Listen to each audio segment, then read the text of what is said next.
एक जमींदार साहब थे, उनका बड़ा रुतबा था क्षेत्र में, पर उनकी आदत थी चावलों का माड़ पीने की।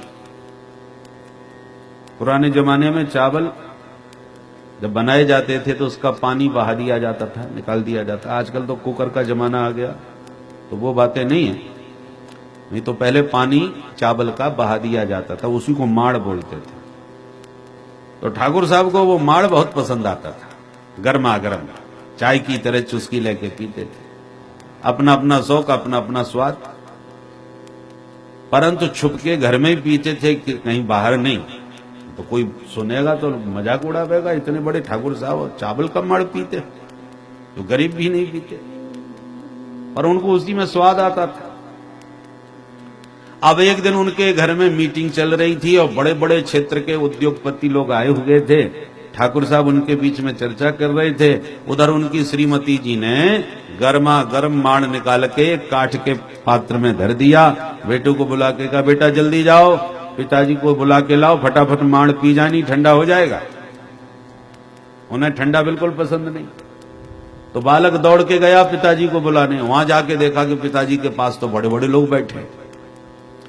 अब सबके बीच में यदि कहता है कि चलो पिताजी माड़ पी लो, तो बात खराब हो जाएगी पिताजी की, और नहीं कहता तो माड़ ठंडा हो रहा है। तो बड़े चक्कर में पड़ गया, क्या करूं।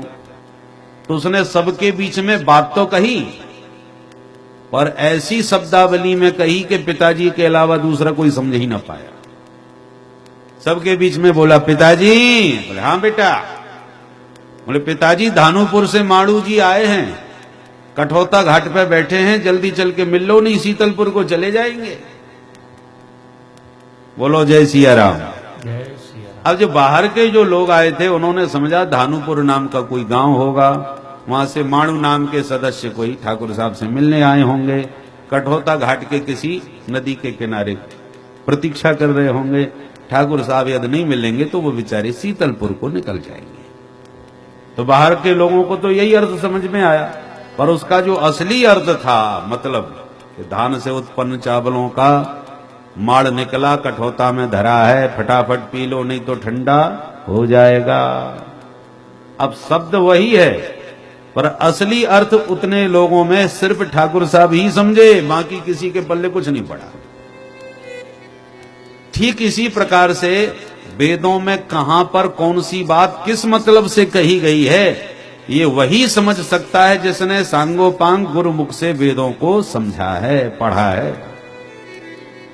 ये तो मनमुखी ढंग से दूसरा अर्थ करेगा। इसलिए अल्पज्ञ व्यक्ति जब वेदादि शास्त्र पढ़ते हैं